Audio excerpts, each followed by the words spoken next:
Alors, premier article de Futurisme. En gros, c'est un de mes médias préférés. Moi, je trouve en vrai, c'est un des médias qui fait le travail avec le plus de qualité en termes d'écriture. Des usines équipent les ouvriers de caméras dans l'espoir de les remplacer par des robots. De la même manière qu'on installe une caméra de surveillance au mur, ils nous en ont installé une dessus.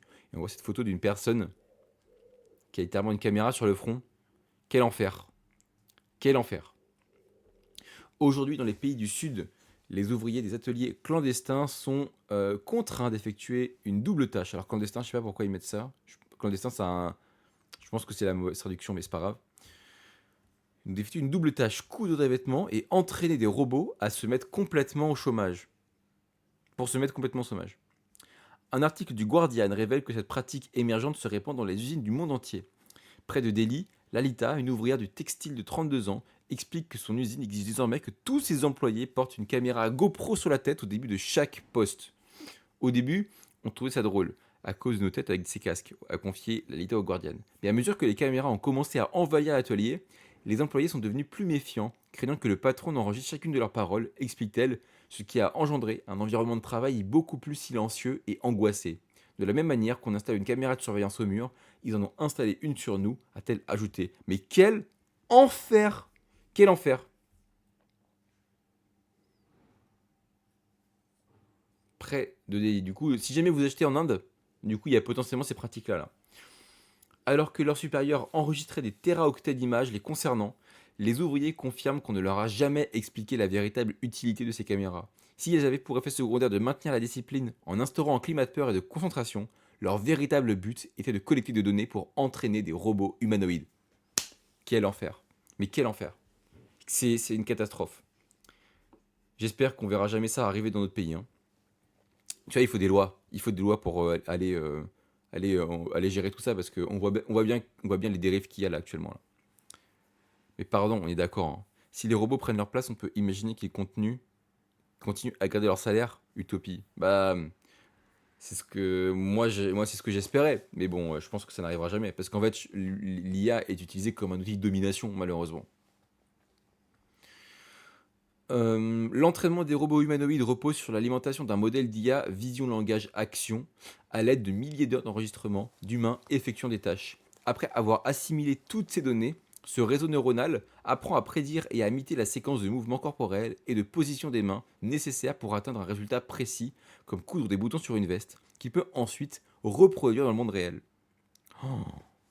Ah mais du coup maintenant d'ailleurs je peux être un peu plus piquant sur mes avis politiques. Hein. Je vais pas m'en empêcher, hein, je vous le dis. Hein. Comme le montre le cas de l'usine de Lalita, ces opérations de captation d'images humaines pour les robots servent à concentrer la richesse et les données générées par ce travail entre les mains de quelques entreprises de robotique et de leurs partenaires industriels. Parallèlement, la production des données d'entraînement est assurée par des travailleurs précaires et sous-payés, bien sûr, hein, qui constituent désormais une double source de revenus pour les propriétaires d'entreprises. C'est dingue, parce qu'en fait, c'est vrai que tu te dis, ces gens-là, ils sont filmés, ils n'ont pas donné leur accord, on leur a imposé, tu pourrais te dire que ça pourrait s'accompagner d'une revalorisation. Et en fait, non. Parce qu'en fait, c'est vrai. Ton travail, il est filmé. Pourquoi est-ce que ça s'accompagnerait pas d'une petite revalorisation salariale? Parce que tu produis des images, du coup, maintenant. En fait, ton métier, à la base, c'était de coudre. Mais maintenant, ton métier, c'est aussi de produire des images pour une intelligence artificielle, en fait. Donc, tu peux te dire que ça mériterait au moins d'avoir un salaire un peu plus élevé avant de te faire virer.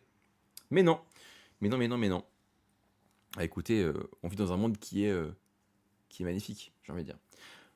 L'objectif final, du moins pour les entreprises de technologie et les propriétaires d'usines, est un robot universel capable de s'intégrer à n'importe quelle chaîne de montage et de rendre obsolètes les ouvrières comme Lalita. Voilà, bon bah écoutez, ça pour le coup, on va clairement le mettre dans la veille parce que c'est un sujet que je trouve extrêmement important. Ce sera forcément dans la veille du jour, sachez-le. Je me le mets de côté parce que c'est absolument honteux. Voilà, voilà. Bon, autre sujet maintenant. Alors ça pour le coup, DeepSeek, donc l'IA chinoise, met fin à la guerre des prix de l'IA en Chine grâce à une tarification dynamique aux heures de pointe. Alors ça, je trouve ça ouf. Pourquoi est-ce que j'ai pioché cet article? Parce que tu te dis, bon, tarification, on s'en bat les couilles. Je trouve qu'en fait, on se rapproche d'une tarification de l'IA qui ressemble à celle d'une tarification de l'électricité, en fait. Et je trouve ça assez dingue, en fait. Et du coup, bah, je me dis que ça peut être un sujet qui est intéressant. DeepSeek doublera le prix de ses modèles V4 aux heures de pointe à partir de mi-juillet. Une première pour l'entreprise qui facture à l'heure. La startup qui a rendu l'IA presque gratuite admet désormais que les composants qui la sous-tendent ont un coût. On va pas lire tout l'article parce qu'il est immense, hein, mais on va lire un peu le début. DeepSeek, hein, pour rappel, avait déclenché la guerre des prix de l'IA en Chine, hein, parce que c'est quelque chose qui était très peu cher. Ça a piqué quand les gens vont vraiment payer le coût de l'IA. Ah, je te jure. En proposant des tokens à des prix dérisoires. Aujourd'hui, l'entreprise fait ce que aucun concurrent n'a osé, augmenter les prix en période de forte demande. C'est dingue. Cette majoration du coup s'applique à 2 plages horaires, de 9h à midi et de 14h à 18h, donc en fait sur les horaires de bureau, hein. En dehors de ces horaires, les prix restent inchangés. C'est la première fois que DeepSeek applique une facturation à l'heure. Cette décision surprend car elle va à l'encontre de tout ce que DeepSeek a entrepris. L'entreprise a passé l'année dernière à pratiquer des prix défiant toute concurrence et a récemment pérennisé une réduction de 75% sur la version 4 de son modèle en gros. Or, la tarification aux heures de pointe semble aller à l'encontre de cette stratégie. DeepSeek affirme que son objectif est une meilleure répartition des ressources et un service plus stable et non la recherche du profit bien évidemment. Est-ce que c'est le devenir de toutes les plateformes? Je sais pas. Je sais pas. Moi, je pense qu'on va avoir des forfaits. Moi, je pense qu'à in fine, on va. En fait, aujourd'hui, on est sur un modèle qui ressemble beaucoup au modèle du téléphone au début des années 2010, avec du coup un modèle de token. Et du coup, ça se rapproche un peu du modèle du message, quoi. Pour un message, bah du coup, t'attends et en fait, tu vas avoir tant de messages par mois.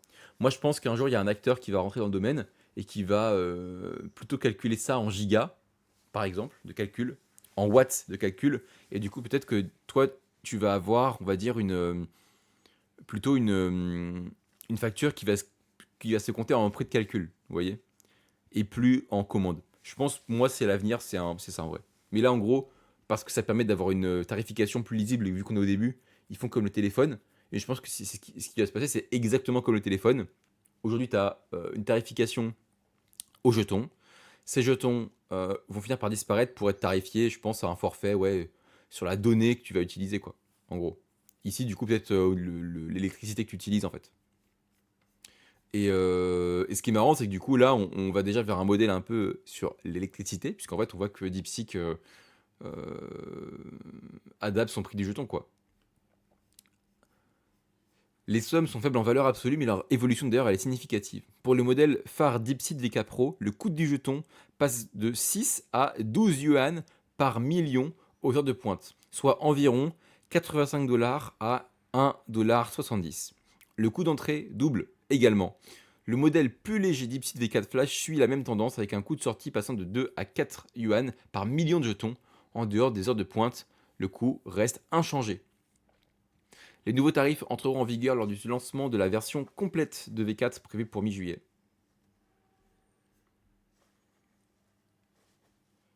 Mais écoutez, c'est super intéressant. Super intéressant, je me le mets de côté.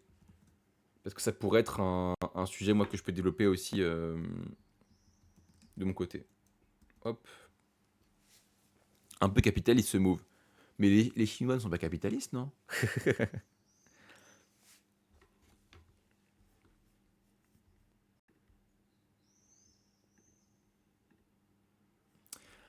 Alors, c'est quoi ça déjà?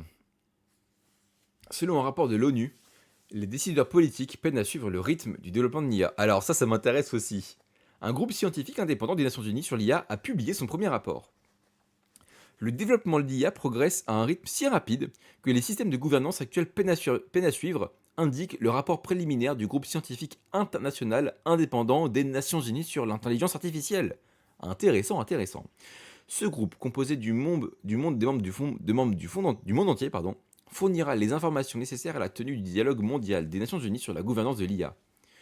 Ce dialogue se déroulera à Genève, où les États membres débattront des modalités de gestion de cette technologie et devrait débuter le 6 juillet. Ah, je savais pas.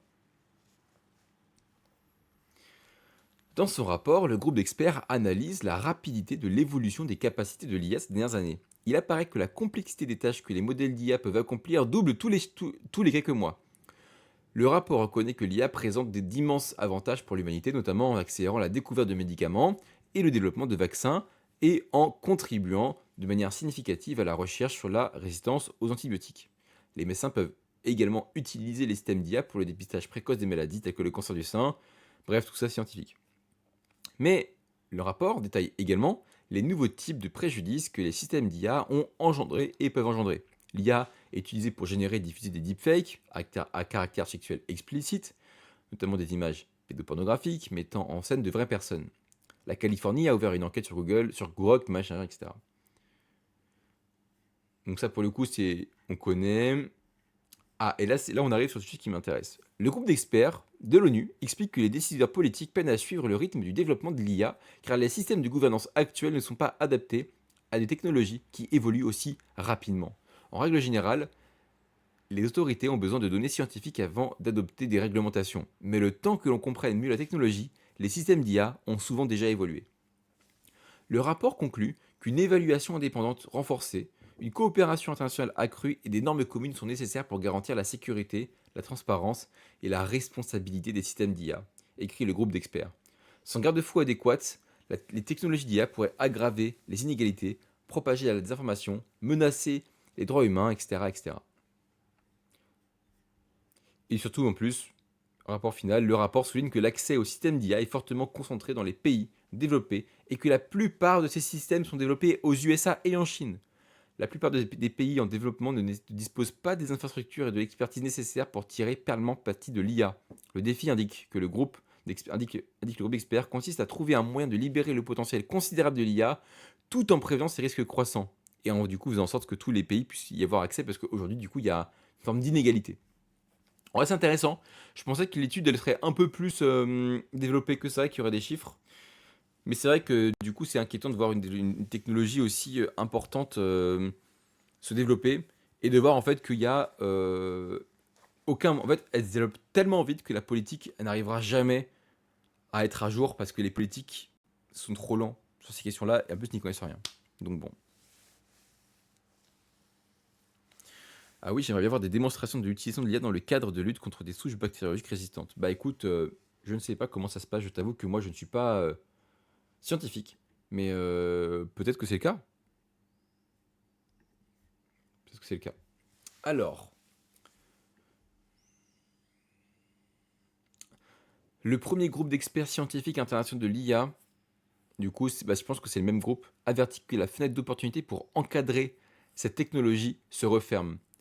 Deux pays détiennent environ 90% de la puissance de calcul qui sous-tend les principaux systèmes d'IA. Putain, deux pays ont 90% de la puissance de calcul pour l'IA, quoi.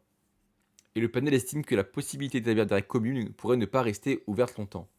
Ah putain, ça fait peur ça aussi, hein. Mais en fait, c'est le même article. C'est quasiment le même sujet, là. Le principal problème réside dans les concentrations des ressources. Selon le rapport, les États-Unis contrôlent environ les trois quarts de la puissance de calcul. Ah, mais ça, pardon. En fait, c'était un média. Je dis de la merde. C'était sur un autre média que j'étais. Et en fait, c'est un article sur le même sujet.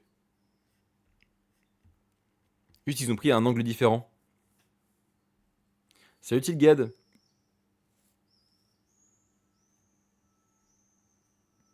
Ah oui, oui, pour une fois, c'est pas ironique de ma part, ça m'intéresse vraiment. Ah, pardon. Des fois, vu que tu es habitué au sarcasme, des fois, j'avoue que ça m'a perturbé sur les sujets d'IA. J'ai l'impression que cet article, il est un peu mieux écrit. Et en plus, il traite un sujet plus global, qui est celui de la concentration. Donc, je pense que j'ai plutôt prendre cet article que celui qu'on vient de lire. Mais qui, en gros, dit la même chose, hein. Juste avec une précision un peu plus importante sur le fait qu'il y a une concentration entre des mains qui sont élevées. Et il parle en plus, j'ai vu là en diagonale qu'il parlait aussi du fait que c'était trop rapide et que du coup on n'arrivait pas à légiférer. Donc j'ai l'impression que l'angle est un peu mieux fait. Donc on va plutôt, j'ai plutôt moi me réserver cet article-là, mais vu qu'on l'a déjà lu avant, j'ai pas le relire. Alors, L'IA de Meta lit les phrases tapées directement dans le cerveau sans intervention chirurgicale. Alors ça, c'est un truc de fou, ça. Meta affirme pouvoir transformer l'activité cérébrale en phrases tapées au clavier sans ouvrir le crâne. L'avancée est bien réelle, mais il y a un hic, le système apprend de la frappe au clavier. Une chose que ses utilisateurs potentiels ne peuvent pas faire. Comment ça? Lundi, Meta a dévoilé la deuxième version de Brain2 QWERTY, un système qui analyse les signaux cérébraux produits lors de la frappe au clavier et reconstitue les mots. Non invasif, il ne nécessite ni chirurgie ni implant.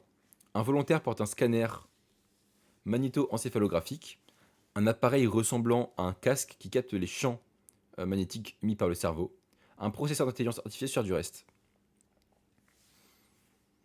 Le chiffre principal représente un véritable bond en avant. Brain2 QWERTY a atteint une précision moyenne de 61% pour la reconnaissance des mots et jusqu'à 78% pour le meilleur participant selon Meta.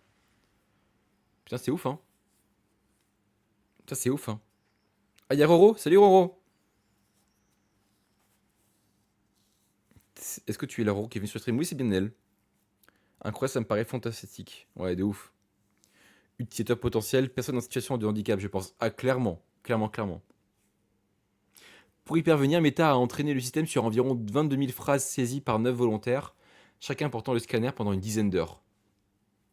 Putain, c'est ouf, hein.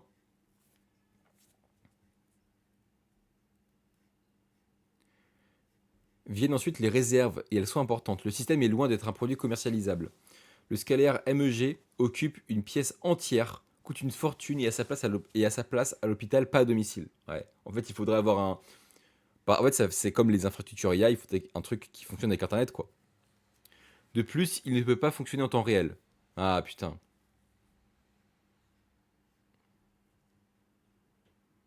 Pour l'instant, d'ailleurs, l'approche invasive donne les meilleurs résultats. Les systèmes implantés atteignent une précision bien supérieure, comme le souligne de Register, avec des interventions chirurgicales récentes ayant permis d'atteindre une précision de 92% au niveau de la phrase. Ça, c'est ouf, hein. 92%. On se dirige de plus en plus vers les implants cérébraux, les amis, hein. Bah, ça, pareil, je me mets de côté. Puis putain, j'ai mis que des articles de côté depuis tout à l'heure. Terrible. Mais tout est intéressant ce matin. Faut voir qu'il y a les protocoles de test quand même. Ah oui, c'est sûr. Mais c'est le commencement. Oui, c'est vrai. En tout cas, intéressant. Alors, Google Meet lance une fonction d'IA qui écoute vos réunions et rédige les comptes rendus automatiquement. Je dois être honnête, j'aime bien.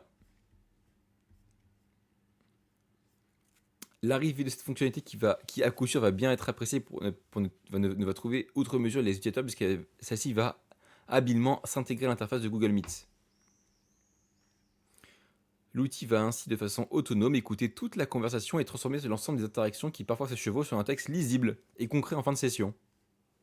Bah écoutez, c'est cool ça.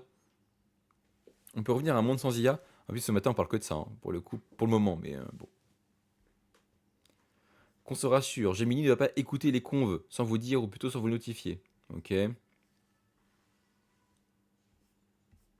Bon, je sais pas si ça sera, je ne sais pas si ça sera dans ma veille in fine, mais je me le garde de côté quand même. C'est du journalisme ou du marketing cet article? Je pense que c'est. Ils ont reçu un communiqué de presse, ils l'ont mis sous Gemini, et puis voilà quoi.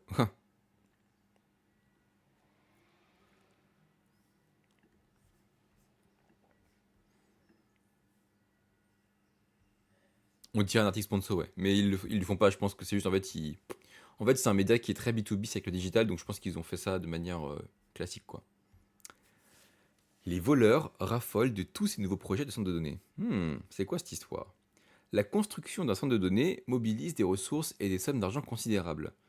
Ces immenses installations regorgent d'équipements extrêmement recherchés, allant des puces d'IA difficiles à trouver au système de refroidissement. Et pour les voleurs qui lorgnent sur ces chantiers, eh bien il existe une autre cible de choix, des quantités considérables de cuivre, un métal dont le prix a considérablement augmenté ces dernières années. Putain, c'est un truc de ouf. Du coup, c'est-à-dire que les gens, en fait, il y a des voleurs qui vont sur les chantiers de ces trucs-là, des data centers et tout, et qui vont faire leur petit bail, quoi. Comme le rapporte Business Insider, Les enquêteurs tentent de retrouver les voleurs de marchandises qui ont dérobé 2 remorques transportant pour 1,3 million de dollars de fournitures pour des centres de données, dont 300 000 dollars de bobines de cuivre. Putain. Un autre incident a vu disparaître pour près de 5 millions de dollars de cuivre et d'électronique en transit.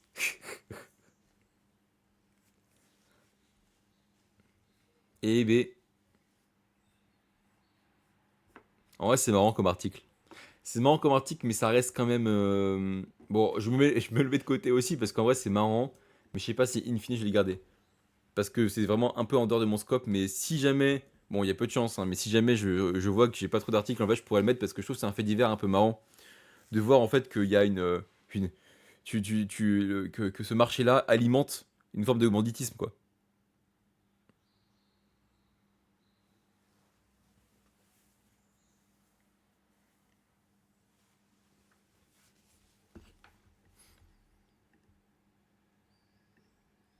Hop. Ah, ça pour le coup, ça m'intéresse beaucoup parce que c'est un sujet du coup que je traite en ce moment avec la vidéo que j'écris pour Seb.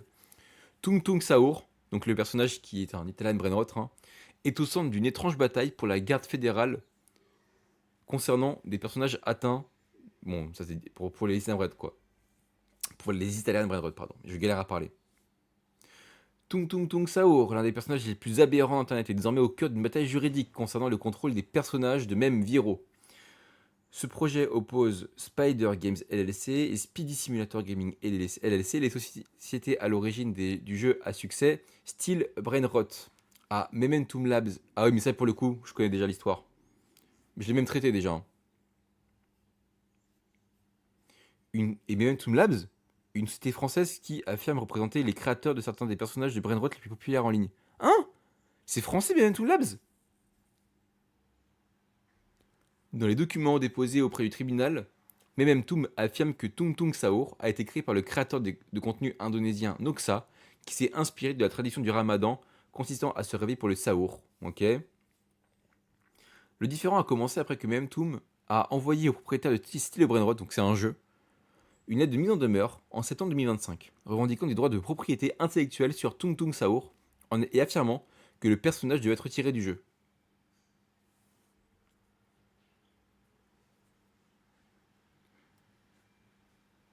Ok, il y a une plainte qui a été déposée ensuite en Californie. Leur argument porte sur la question de savoir si les personnages peuvent être protégés par le droit d'auteur aux États-Unis. La plainte affirmant que ces créatures ont été générées par IA sans l'intervention humaine requise pour la protection du droit d'auteur. Mais même tout m'a fermement contesté cette interprétation.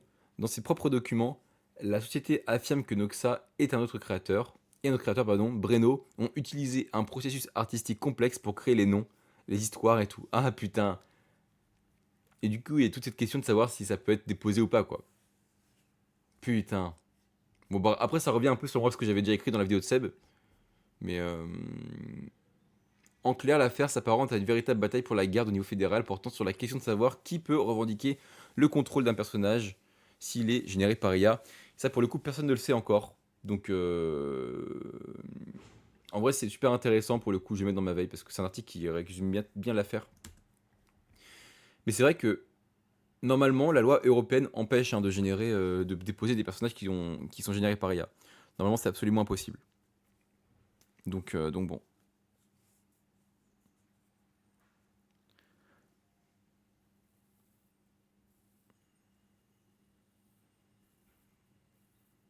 C'est ouf, hein. Parce que c'est vrai que la question se pose. Imagine, tu crées une image générée par IA et en fait, elle devient virale. Mais t'as aucun droit dessus, du coup, vu que tu l'as générée par IA. Je peux comprendre qu'il y ait des questions juridiques là-dessus, en tout cas. Alors ça, c'est exceptionnel. Ça répond à un truc qui s'est passé hier. Xbox pourrait vous permettre de numériser vos disques de jeux et le moment est tout à fait opportun. Parce que Sony a annoncé hier qu'elle cesserait de fabriquer ses disques de jeux physiques pour les nouveaux jeux PlayStation à partir de janvier 2026. Donc ça veut dire qu'à partir de janvier 2028, pardon, vous n'aurez plus l'occasion d'acheter des jeux PlayStation avec un disque. C'est terminé. Ce sera que de numériser, quoi. Il semble que Microsoft prenne la même direction mais avec une approche plus favorable aux consommateurs. Les possesseurs de Xbox pourraient ne pas avoir à se séparer de leur collection de disques. Parce que d'après The Verge, Microsoft travaille discrètement sur une fonctionnalité de conversion de jeux physiques aux jeux numériques pour Xbox. Elle permettrait aux joueurs de convertir leurs jeux physiques en licence numérique permanente. C'est super. C'est peut-être la meilleure chose possible en vrai de vrai. Les employés de Xbox ont récemment commencé à tester cette fonctionnalité. Putain, c'est trop bien ça.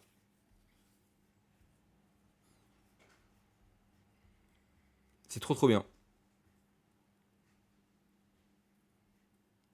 Trop bien. Mais fuck Sony. Par contre, c'est bien que Xbox mette en place ce dispositif qui permettra euh, de sauver du coup un disque que tu as en fait. Mais moi je suis pour le fait qu'on continue à avoir des disques pour le coup. D'ailleurs, autant mettre l'article de Sony maintenant là.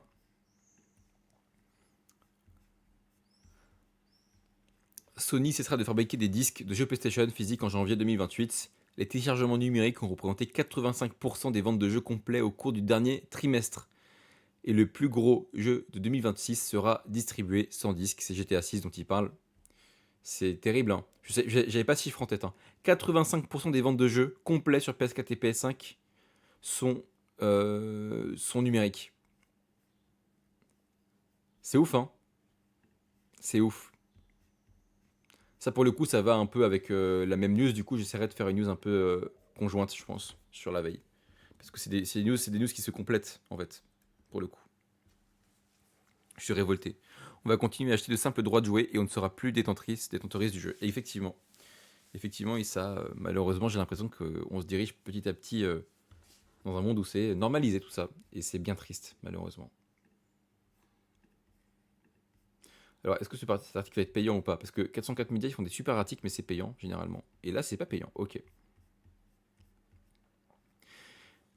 Des scientifiques ont demandé à une IA d'usurper l'identité de 112 personnalités publiques.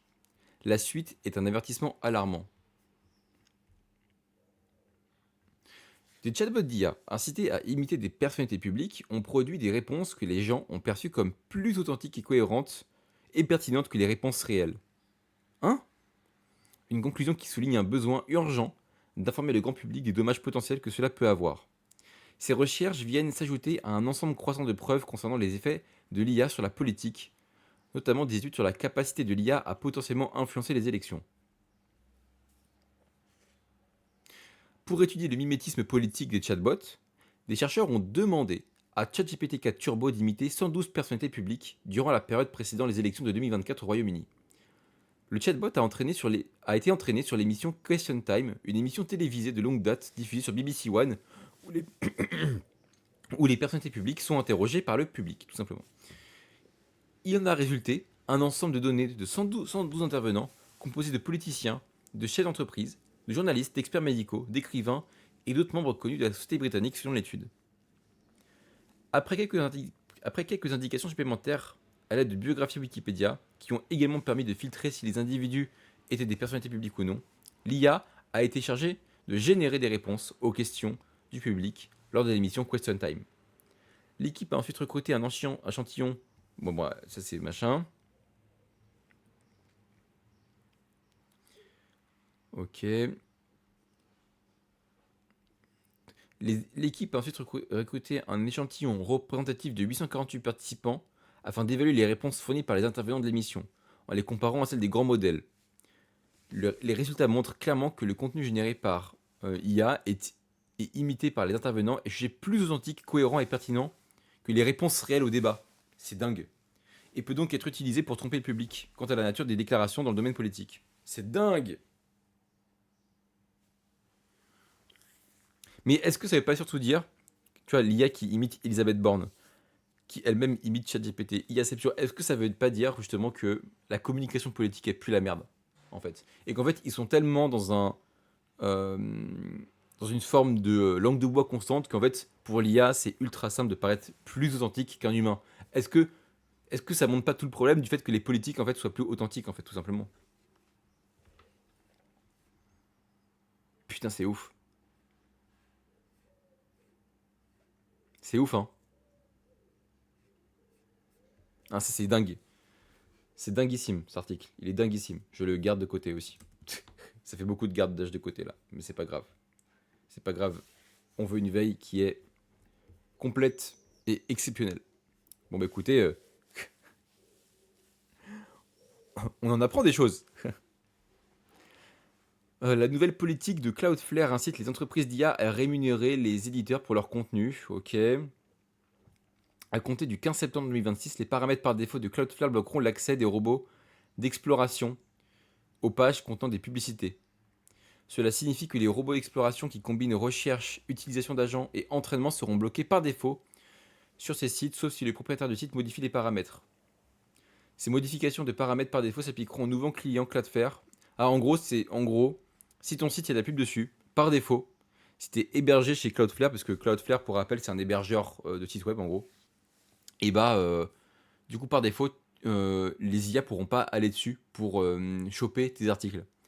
Ça veut dire qu'en fait, si toi tu vis de la publicité, bah tu auras du coup ce truc là. En vrai, c'est intéressant de ouf, je trouve. C'est intéressant. C'est intéressant.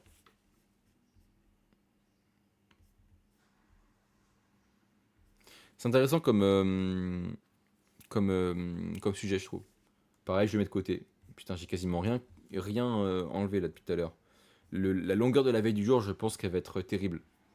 Mais c'est trop intéressant. Tout est intéressant.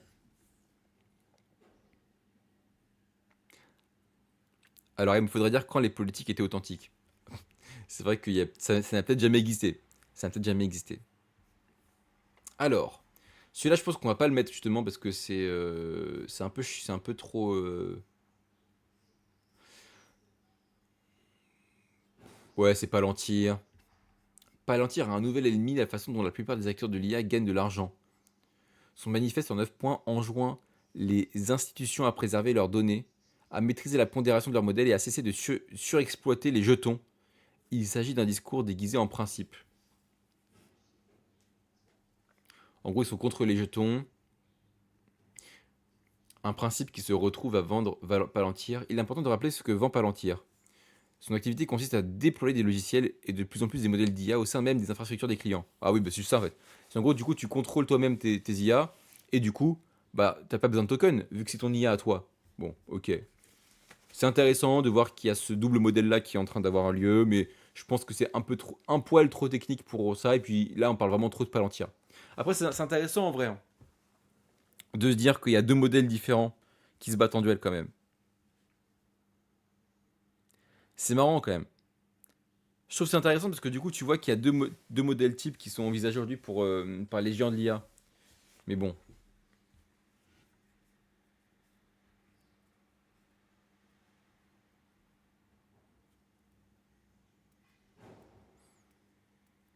Hmm. Allez, je me le mets de côté encore une fois. On sait jamais. De toute façon, à la fin, moi, je fais une overview globale moi, de tous les sujets que j'ai mis de côté. Et je les supprime au fur et à mesure si jamais je trouve qu'ils sont trop compliqués à mettre en place. Alors, le Portugal rend Amalia son premier modèle d'IA national accessible en open source, misant ainsi sur les Européens portugais. Ok.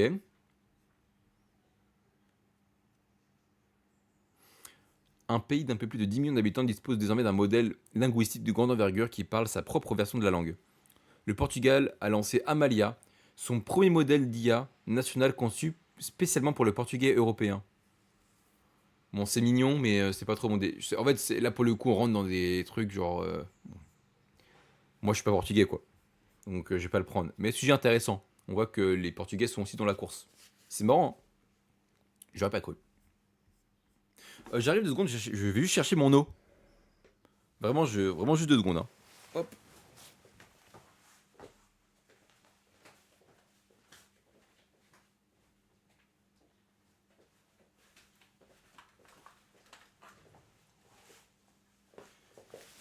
Tant mieux, je vais chercher mon café. Et bah écoute, super.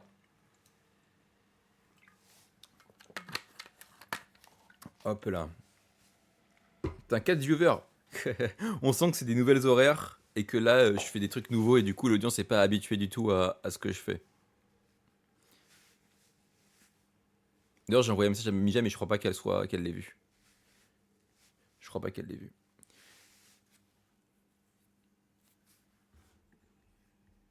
Alors ça, c'est quoi ça? Meta facturera l'accès aux fonctionnalités avancées de l'IA. Ouais, ça, je m'en fous un peu, hein. Ça, je m'en fous un peu. Les questions de facturation et tout. Bon, c'est pas mon sujet, quoi. Les noms d'utilisateurs WhatsApp suscitent des inquiétudes quant à l'usurpation d'identité. Mhm.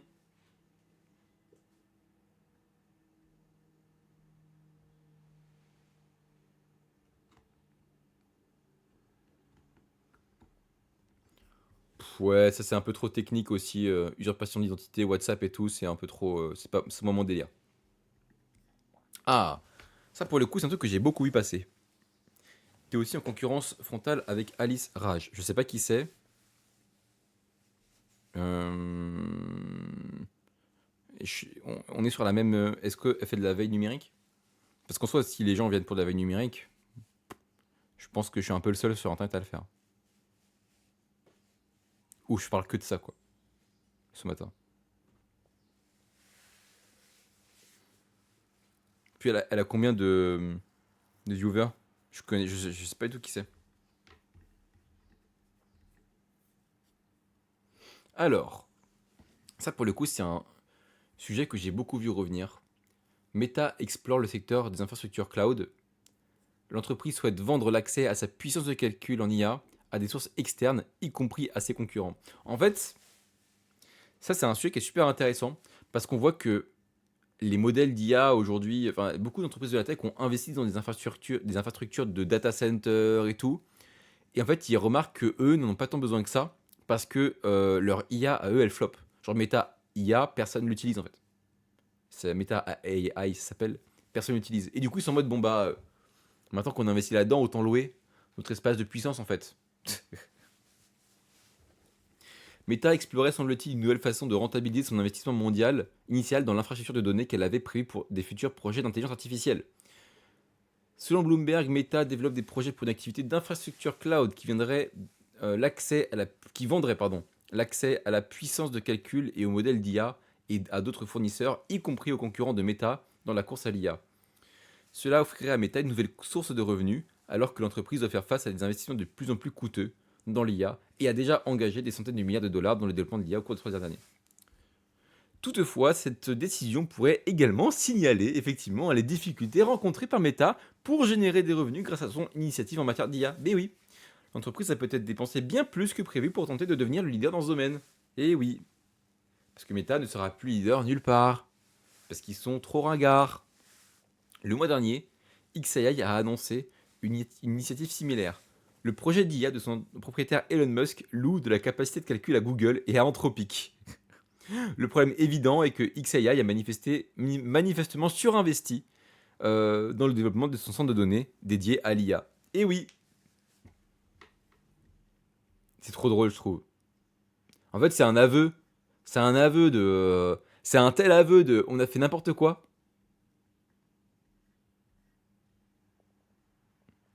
Cela signifie-t-il que XAI est-il en train de perdre la course à l'IA? Pour l'instant, l'entreprise semble effectivement prendre du retard et compte tenu de ses coûts exorbitants, elle pourrait devenir un fardeau. Meta, du coup, pourrait désormais se trouver dans une situation similaire. Bah oui, bien sûr, hein.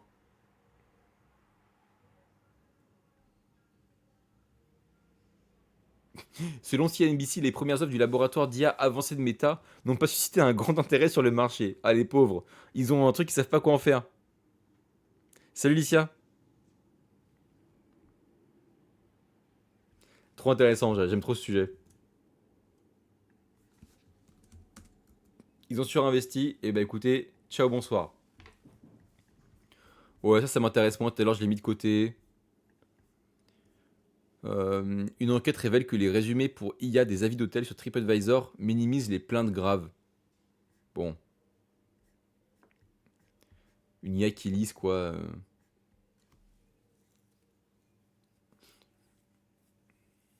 La synthèse des commentaires des clients ont minimisé les plaintes graves allant de l'odeur de moisissure à l'absence d'eau courante, selon une enquête de l'organisation de défense des consommateurs Which. Les avis générés par IA apparaissent sur les pages web des hôtels du site de voyage afin d'aider les vacanciers à choisir ou réserver. Pourtant, des clients ont signalé avoir reçu du poulet cru, partagé des photos, etc. Ouais, est-ce que c'est un sujet intéressant ça?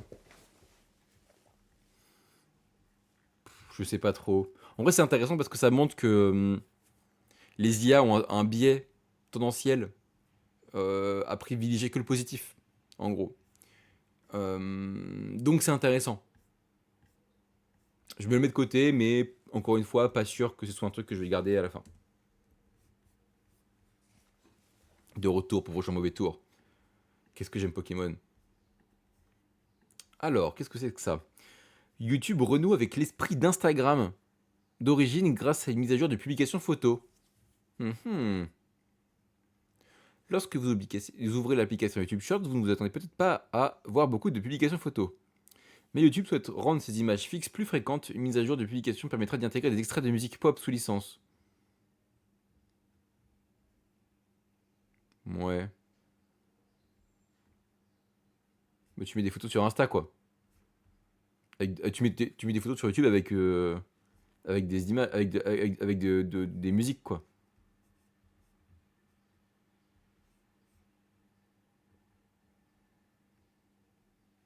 Hmm. Je trouve ça un peu... bon.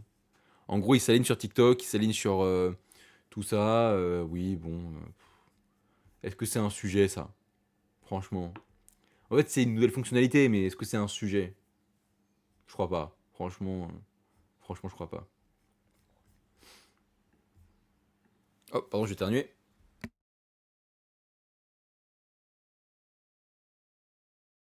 C'est bon. Je crois que c'est bon. Alors, c'est quoi ça? C'est une ça, moi, je suis beaucoup ce site qui s'appelle Know Your Meme, qui recense les nouveaux mèmes qui arrivent. Et ils font aussi parfois des polémiques. Et là, apparemment, il y a un truc qui a eu lieu en 2026. Alors, c'est quoi? Le drame de la colocataire de Cozy Grocery New York City, également connu sous le nom de le drame de la fille de l'escalier de secours, fait référence à une controverse et une histoire virale sur les médias sociaux impliquant la créatrice TikTok basée à New York et artiste à plein temps, autoproclamée EK, et son colocataire, Marlene, qui s'est largement déroulé et a acquis une viralité en juin 2026. Le différend portait sur le contrat de sous-location temporaire d'EK sur les documents publics attestant de sa recherche d'un logement, après s'être vu refuser l'accès à son appartement, et sur une campagne GoFundMe qu'elle avait lancée pour l'aider à couvrir ses frais de logement. Après qu'Ikei ait publié des dizaines de vidéos décrivant son expérience et critiquant ses conditions de vie, Marine a répondu en contestant nombre des informations d'Ikei et en expliquant qu'il s'agit... Oh, c'est un drama entre colocataires, quoi. Qui a fait beaucoup de vues. En gros, c'est un drama entre colocataires qui a fait beaucoup de vues sur les réseaux. Bon, ça, vous voyez, c'est marrant, mais c'est pas mon sujet.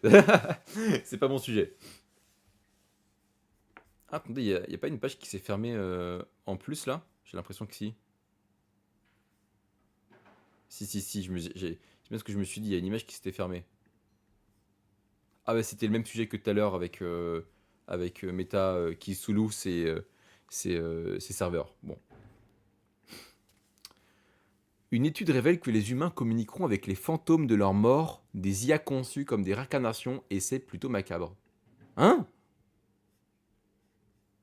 Une nouvelle étude de l'Université du Colorado à Boulder confirme un constat à la fois impressionnant et inquiétant, pardon. Interagir avec des simulations d'IA de leurs proches disparus est une expérience enrichissante et la plupart des participants souhaitent la renouveler. Hein? Les chercheurs l'appellent un fantôme génératif, ce qui est une référence claire à l'IA générative, mais je préfère tout de même le qualifier d'inquiétant. C'est quoi cette histoire? Il y a eu un sujet de Law and Order à ce sujet la saison dernière. Mais il y a même eu un sujet autour de Black Mirror aussi avec ça. Le doctorant Jack Manning et le professeur agrégé Jed Brubaker ont recruté 16 participants âgés de 22 à 50 ans, qui avaient tous perdu un proche.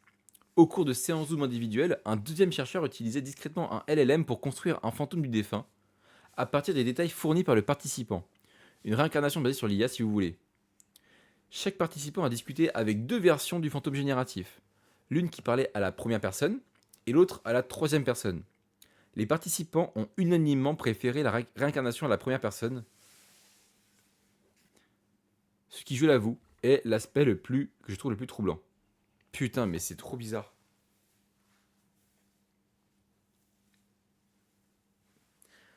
Des petites inexactitudes factuelles étaient tolérées durant l'interaction. En revanche, les termes affectueux inappropriés ne l'étaient pas. Par exemple, lorsqu'un fantôme de beau-père a appelé son beau-fils champion, un mot qu'il n'avait jamais employé, le participant a failli interrompre la séance. Oh, est-ce que cette étude elle est pas un peu extrapolée là? Parce que en fait, en gros, ils se basent juste, ils disent juste, ouais, il y a des gens, ils ont préféré se faire rappeler que l'IA elle dise je plutôt que il, et c'est tout quoi. C'est ça l'étude. Et vous me faites un truc aussi putaclic.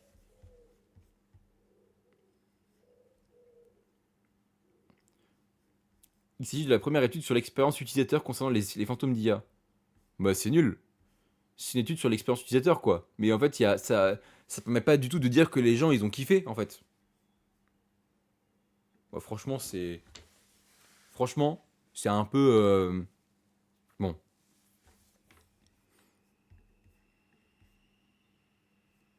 C'est un peu piqué des hannetons, hein. C'est un peu, ils ont un peu forcé le trait, moi je trouve là. Alors, ensuite, la majorité des adultes américains sont favorables à l'interdiction des réseaux sociaux. Une nouvelle étude du Pew Research Center a révélé que la plupart des Américains sont favorables à une forme ou une restriction. Seuls 20% s'y opposent. Ok.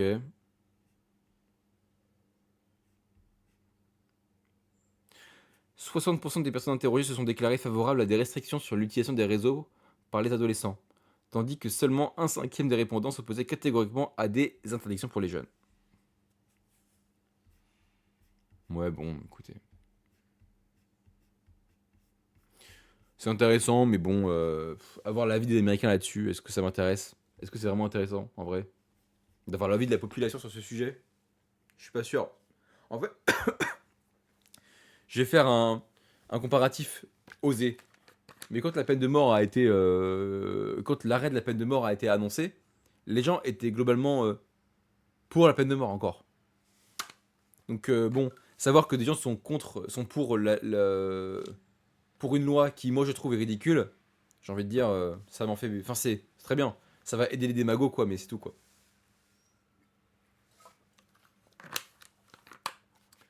Les démagos auront un nouvel argument. Mais regardez, le peuple il est avec nous. Et voilà quoi. Donc bon, moi je suis pas, ouais, c'est pas, ça m'intéresse pas. Ok. Un mania indien de la technologie investit 30 millions de dollars de sa fortune personnelle pour créer une alternative à Microsoft Office basée sur l'IA. Trop niche. Je passe, je passe, je passe, je passe, je passe.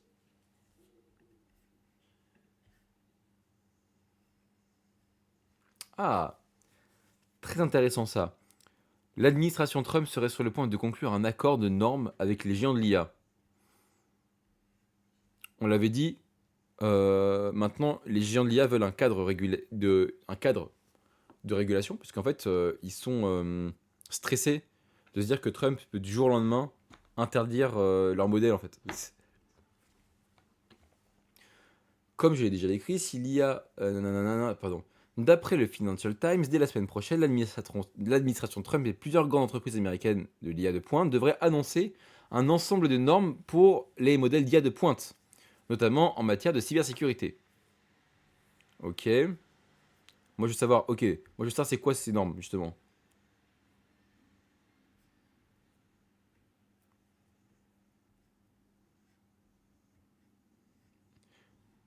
Hum.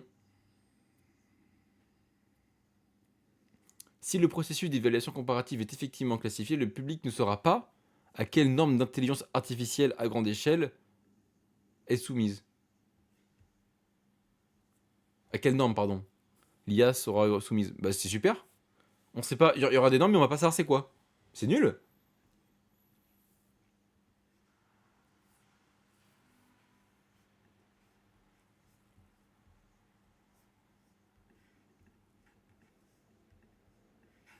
Ah ok d'accord, je viens de comprendre.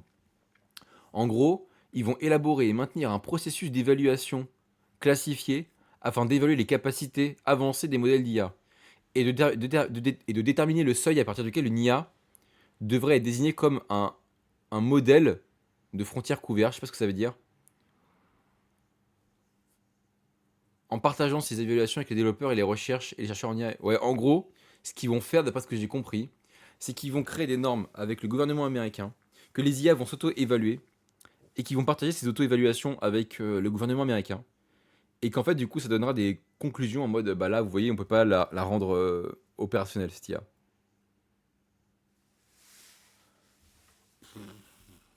Je le mets de côté, mais ça me paraît tellement... ça me paraît bien flou, cette histoire, en fait. Mais intéressant, mais flou quand même. Bien, bien flou même.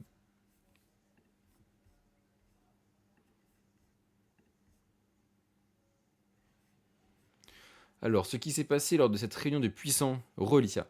Ce qui s'est passé lors de cette réunion de puissants banquiers ne vous rassurera pas quant à l'existence d'une bulle de l'IA. Hmm.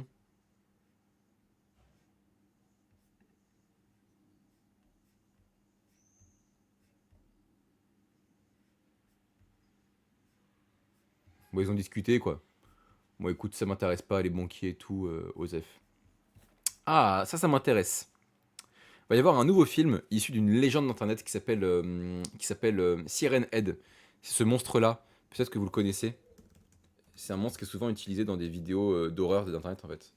Qui est, je trouve, extrêmement charismatique. J'aime beaucoup le concept. C'est une espèce de grand monstre immense qui a des sirènes sur la tête comme ça. Très fin. Et je trouve que le design est trop cool. Et du coup, il va y avoir un film là-dessus. Dans les années à venir, l'expression le prochain backroom va être galvaudée, mais dans ce cas précis, elle nous semble tout à fait justifiée. En effet, Warner Bros. Vient de remporter la mise face à 5 autres studios pour acquérir les droits d'un court-métrage d'horreur viral, cumulant plus de 200 millions de vues, et c'est associé à deux maîtres du genre pour lui donner vie. Incroyable. En fait, en gros, ce qu'il faut retenir, c'est que va y a encore, en fait, en gros, les films d'horreur qui sont inspirés d'Internet vont être légion dans les années à venir. Et là, on a encore un exemple du genre, quoi. Bon, pour le coup, par contre, c'est pas réalisé par un mec d'internet pour le coup. C'est intéressant en vrai. C'est intéressant. La culture internet se cinématographise de plus en plus. Pourquoi l'appareil photo dédié résiste encore à l'ère du smartphone? Ça, en vrai, on peut se poser la question. Ouh là là, c'est écrit par IA ça. Où je le vois. Il y a trop de.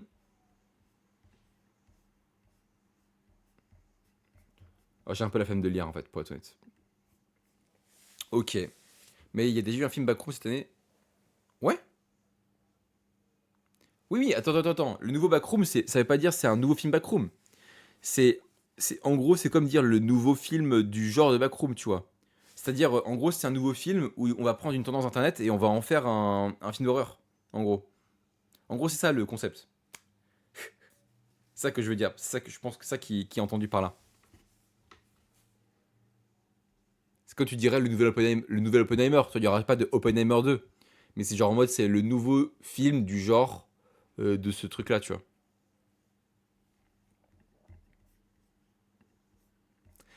Allez, dernier sujet. Twitter lance un studio de diffusion en direct pour simplifier les retransmissions en direct. En gros, ils veulent investir plus dans le live, quoi. C'est vrai que moi, j'avais fait un peu des streams au tout début de l'année, quand je faisais radio matin. Euh, Mes premiers lives, je les diffusais aussi sur Twitter et Facebook. Et j'avoue que Twitter, c'est un peu de la grosse merde pour faire du stream. Genre vraiment, c'est pas bien du tout, je trouve. Mais bon, est-ce que ça mérite un article? Pour juste parler du fait que, bon, ça va être mieux, quoi.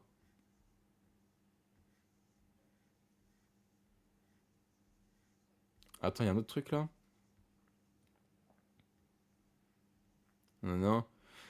Twitter cherche à mieux faire connaître ses nouvelles options de diffusion en direct en offrant ce mois-ci un financement supplémentaire d'1 million de dollars aux créateurs de contenu.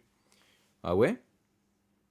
Pour commencer, nous récompenserons également les créateurs qui diffusent en direct en leur allouant 1 million de dollars du prochain cycle. On ne sait pas clairement si cela signifie que les créateurs de contenu se partageront 1 million supplémentaire ou si X versera 1 million de dollars à un seul créateur pour sa diffusion, comme ce fut le cas avec les articles. Par ailleurs, ouais bon, ouais, en gros ils veulent inciter les gens à faire des lives quoi. Mais eux-mêmes ne disent. En fait, ils veulent inciter des gens à faire des lives, mais eux-mêmes ne poussent pas les lives en fait. C'est très très mal diffusé sur la plateforme. Donc franchement, je vois pas pourquoi est-ce que ça marcherait, hein. Moi, je me mets de côté pour pouvoir le critiquer en fait. Je pense en faire un espèce de truc en mode bah c'est de la merde. Il n'y a pas d'espace dédié quoi sur Twitter pour que ça fonctionne. Et voilà, on a fini la veille. Oui, et du coup, c'était beaucoup plus rapide qu'hier parce que vous avez vu, en fait, en enlevant la partie où